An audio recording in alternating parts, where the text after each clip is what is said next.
All right, the start of the season means our annual interview with head coach Bret Bielema. Coach, in football terms, you're entering your senior year at the helm of this program. What would senior year Iowa Bret Bielema say about what you've built here? Well, I think I always say this to our kids: you're formulated, and you're made by your experiences from the past. And I literally have thought a lot this year going into the season about all the things I learned while in college as a player, while I was in college as an assistant, as a coordinator. I think the one thing that I would say, just as a player, we always talk about hopefully get better every week, right? So I think going into week one, wherever this week plays out at the end, whatever happens on Thursday night against Eastern Illinois, I hope that the next week we're that much better. So that's probably the big thing. Senior year at Iowa, Bret Bielema may not recognize this Big Ten with the expansion of teams and this new era, this new look. What do you ever see as being some of the biggest challenges in this new era? Well, I think, twofold. To bring 4 teams in brings a lot of excitement, brings a lot of attention to the Big Ten. I don't think there's ever been a time in college football where you have a conference that is going to play literally coast to coast and everywhere in between. We have I think our marquee games that the outside world looking in would say at Penn State, at Oregon, and then a home game against Michigan to celebrate 100 years. So that's unique and different. But I think the big changes for this year are going to be the introduction of technology, right? The coach-to-player technology. On the field, the use of tablets on the sidelines and in the locker room at halftime. Those are a big one. And then also the addition of 2-minute warning before the end of half and the end of the game, I think is really going to have a bigger effect on football than most people think. Mm-hmm. I don't know if you're a Phil Steele guy. I'm a big Phil Steele fan. I get my magazines every year. But he calls your running back room of Aiden Lawfrey, Caden Fagan, and Josh McCray a 3-headed monster. Have they lived up to that name this camp? I'm very excited about those 3 guys. They've at different times had some limited success here. Josh obviously came in and took the world by storm his freshman year, and unfortunately has had 2 back-to-back significant injuries. That good thing was they weren't long-term. Bad news was they were long-term in the season, right? So those have kind of sidetracked him the last 2 years. Aiden Lawfrey was really coming into his own, but his jump from a year ago to this year is probably as big as anybody on our football team. And Caden Fagan came in, got a victory in his first start, but unfortunately, had that injury to his shoulder, and now he's back healthy. So those 3 guys I'm excited about, as well as Jordan Anderson, who was hurt a year ago, and then also a young freshman by the name of Khalil Ballantyne has been very impressive in fall camp. Mm-hmm.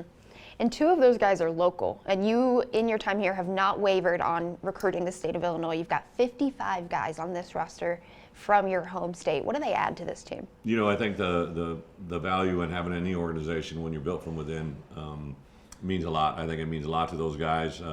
For Aiden Lawfrey and Caden Fagan, 2 local guys that are literally a half an hour away from home. I think the pride of being in their community and being an Illinois football player and now potentially to be the starting running back at the University of Illinois means a lot to them. And I think that just permeates everywhere in our program. Mm-hmm. On the defensive side, it's year 2 as defensive coordinator for Aaron Henry. What do you want him to carry through into this second year, and what do you still want to see from him after 9 years in the coaching business? I think twofold.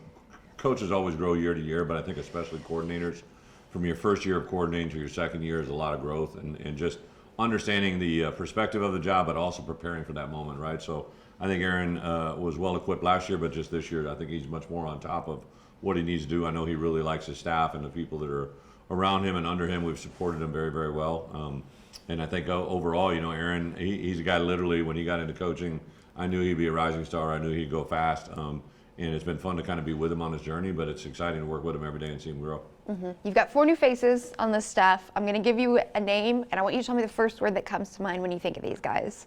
Linebackers coach Archie McDaniel. He's a teacher. Teacher, I like that. Defensive backs coach Corey Parker. Energy. Yes, correct. It's Clint Stidham, your outside linebackers coach. Kind of a quiet storm. And wide receivers coach Justin Stepp. Relationships. Yeah.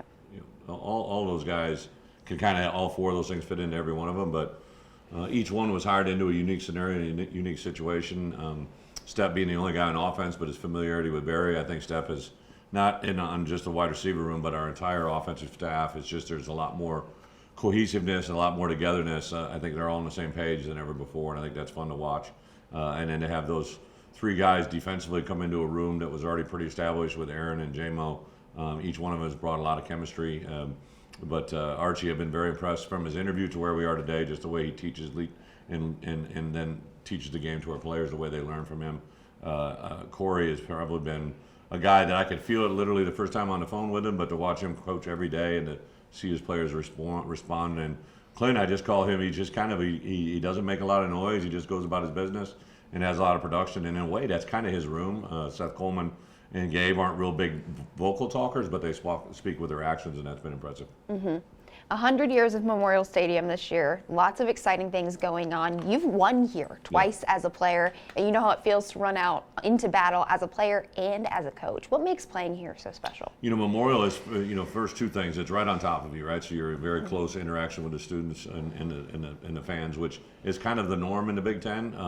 But the other part that has it really played out here through the 3 years is just the wind conditions at Memorial. Like you had to understand it coming in as a visitor, right, and the kicking game and how it can affect offense and defense, but especially at certain times during the course of the season, the wind in Memorial can be a huge factor. So there's a little bit of physical and a little bit of elements that make playing in Memorial very special. Yeah. I want to wrap up by talking about family. Yeah. I've gotten to know you the last 8 months, and one of the big things that's stood out to me is you're capital G, capital D, you're a girl dad. Yeah.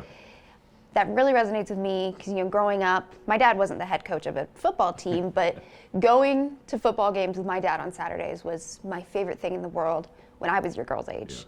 Yeah. They were 2 and 4 when you took this job. They're 5 and 7 now. How has this community and this program and this university embraced your family? Well, I think the biggest thing for me and my wife is the community has been awesome. They're open. Our kids go to school every day, and I had to explain to my littlest why everybody called me coach, which was a whole nother conversation. When I came here, they were like you said, 2 and 4, but now they can start to ask questions a lot better, right? And they want to know why I have to go to work all the time. And I came home for a dinner break last week, and then I left before they put them to bed, and they're like, will you come back tonight? And I'm like, yeah, I always sleep at home, but they never see me, right? Because I come after they go to bed and before they get up. So there's some things that they kind of constantly have to learn, but the perspective they give me is I think that we talk about family all the time in this program, but to have my daughters there, one of their favorite things to do when when I'm not working is to come to work. So unfortunately, I take time away from here, and a lot of times I'm back in the building because they love to walk through and ride on the dry erase boards or put on helmets in my office. But yeah, it means a lot, and I think we have a lot of girl dads on our staff that to have that commonality with a lot of coaches on my staff means everything. Yeah, Coach, thank you so much once again for chatting with us this year.